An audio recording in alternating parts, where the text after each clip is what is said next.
सादर जय श्री राम। आशा है आप सभी स्वस्थ, सकुशल और सानंद पूर्वक होंगे। अभी दीपावली का पर्व बीता है। आप सभी को दीपावली पर्व की हार्दिक शुभकामनाएं। आज गोवर्धन पूजा है। आप सभी को गोवर्धन पूजा की भी हार्दिक शुभकामनाएं और साथ ही कल भातृ द्वितीया पर्व की भी आपको सभी को हार्दिक शुभकामनाएं। आज हम लेकर आए हैं ज्योतिष के कुछ ऐसे सूत्र को जिसकी बारीकी से अगर जांच नहीं की जाए तो फलादेश में ब्लंडर हो जाता है। कुछ का कुछ फलादेश निकल करके आता है। और अक्सर जो ज्योतिषी के विद्यार्थी हैं, ज्योतिषगण हैं, उनके सामने यह समस्या हरदम आती ही रहती है, क्योंकि हर कोई अपनी समस्या को लेकर के आता है और वह यह जानना चाहता है कि मेरे लिए ठीक समय कब आएगा। और इसका जो भी निर्णय हम लेते हैं उसमें दो चीजों का विशेष ध्यान रखा जाता है, दशा, अंतरदशा और गोचर। गोचर तो फिर भी आसानी से पता चल ही जाता है, किंतु सही दशा अंतरदशा का ज्ञान नहीं हो पाने के कारण चीजें गड़बड़ होने लगती हैं। आइए आज हम इन्हीं सूत्रों पर विचार करते हैं कि दशा और अंतरदशा को कैसे अप्लाई करें कि हमको सही फलादेश घटित होकर के प्राप्त हो। इसको हम उदाहरण के द्वारा भी समझेंगे। सबसे पहले जो मुख्य सूत्र है वो है दशा का। दशा 7 साल की आती है, 6 साल की आती है, 10 साल की आती है, 20 साल की भी आती है। तो इस 20 साल के टेन्योर में वो दशा स्वामी जिस ग्रह की दशा आ रही है वो क्या क्या चीजें लेकर के हमारे पास आई हैं, वो कब कब हमको मिलेंगी, इसी बात पर हमको विचार करना होगा कि वो ग्रह किन किन भावों को लेकर के चल रहा है। मान लीजिए कि आपकी शुक्र की दशा आ गई। शुक्र की दशा जिसका समय अवधि 20 वर्ष होता है, तो शुक्र क्या क्या रिजल्ट देने वाले हैं। तो पहली चीज, शुक्र अपने कारकत्व का रिजल्ट देंगे। शुक्र धन के स्वामी हैं, शुक्र स्त्री के स्वामी हैं, सुख समृद्धि के स्वामी हैं। इन सब चीजों से संबंधित पॉजिटिव और निगेटिव दोनों रिजल्ट देने की शुक्र के पास क्षमता है।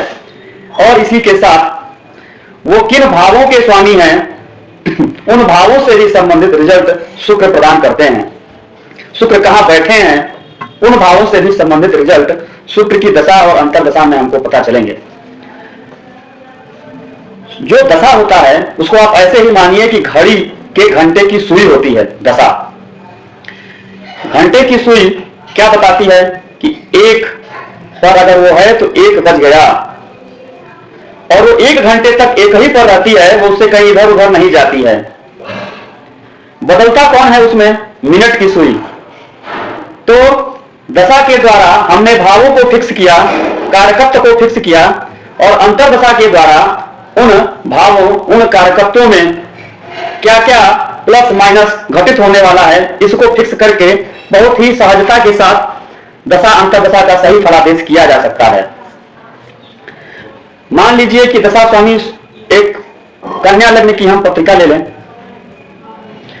और इस कन्या लग्न की पत्रिका में आप देखेंगे कि दशा स्वामी गुरु हैं।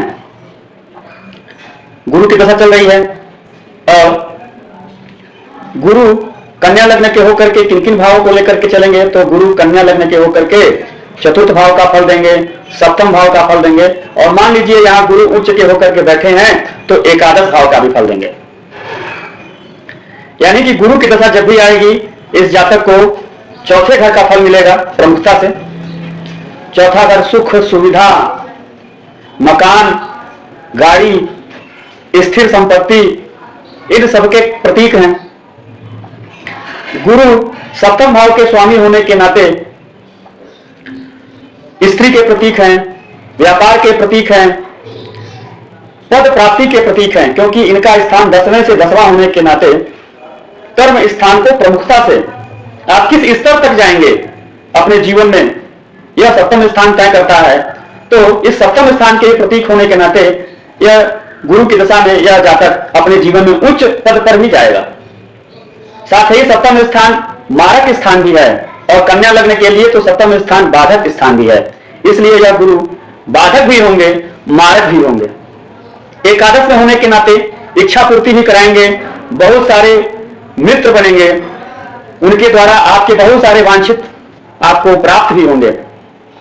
यही एकादश स्थान प्रबल मारक स्थान भी होता है, क्योंकि यह छठे स्थान से छठा स्थान होता है। यह रोग की अधिकता को भी दर्शाते हैं। इस वजह से जो गुरु की दशा आएगी उसमें रोग भी बहुत ज्यादा होकर के मल्टीप्लाई होकर के आपको प्राप्त होंगे। इस जातक की गुरु की दशा 2012 में शुरू हुई। गुरु की दशा शुरू होते ही इनका विवाह हो गया। गुरु सप्तमेश होने के नाते सप्तम स्थान का फल तुरंत प्रदान किए आते ही अपनी दशा में। अब यहां एक चीज और जानना चाहिए कि कोई भी ग्रह इतने लंबे समय के लिए आया है तो क्या इन सारे भावों को एक साथ फलित करेगा? ऐसा नहीं है। वह कुछ समय अपने कुछ भावों को लेकर के चलते हैं, कुछ समय अपने कुछ भावों को लेकर के चलते हैं। तो जब इनकी गुरु की दशा आई तो इनको वाहन, मकान, प्रॉपर्टी, पद प्राप्ति, अतुल धन, यह सब प्राप्त हुआ और बहुत सारे धनी मित्र भी इनको प्राप्त हुए। इन्हीं गुरु की दशा में जब शुक्र की अंतर्दशा आई तो यह बात ध्यान देने योग्य है कि शुक्र किसके कारक हैं? शुक्र ऐश्वर्य के कारक हैं, सुख सुविधा संपत्ति के कारक हैं, शुक्र स्त्रियों के भी कारक हैं। ऐसे जातक के जीवन में बहुत सारे प्रेम प्रसंग भी शुक्र की अंतर्दशा में प्रकट हुए और साथ ही कन्या लग्न के लिए शुक्र प्रबल मार्केश हैं और इस जातक की जन्म पत्री में शुक्र सप्तम स्थान में उच्च के होकर के बैठे हुए हैं। तो इसलिए शुक्र के मारकत्व में बहुत ही ज्यादा वृद्धि हो जाती है। इसलिए जब शुक्र की अंतर्दशा आई तो इस जातक के जीवन में बहुत सारी स्त्रियों का आगमन हुआ, बहुत सारी सुख सुविधा संपत्ति का आगमन हुआ जो शुक्र के कारकत्व को भी है और उन सबसे लाभ ही हुआ, क्योंकि एकादश स्थान में गुरु बैठे हुए हैं तो लाभ को दर्शाते हैं। लेकिन इसी शुक्र की अंतर्दशा में इनको बहुत ही भयंकर पेट की बीमारी हुई और वो पेट की बीमारी अंत में इनके लिए प्रबल मारक सिद्ध हुई और 22 अक्टूबर को उनका स्वर्गवास हो गया। तो ये कहने का मतलब है कि आपको मेन जो समय का निर्धारित करना है, जो चीजों का निर्धारित करना है, जो स्थितियों का निर्धारण करना है, वो दशा से करेंगे और उस दशा में क्या क्या फलित हमको प्राप्त होगा, कब प्राप्त होगा, यह अंतर दशा से करेंगे। आशा है यह जानकारी आपको और ज्यादा शोध करने को प्रेरित करेगी।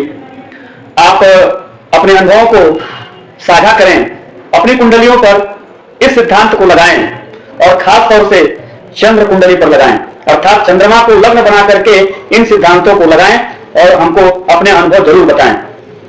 धन्यवाद।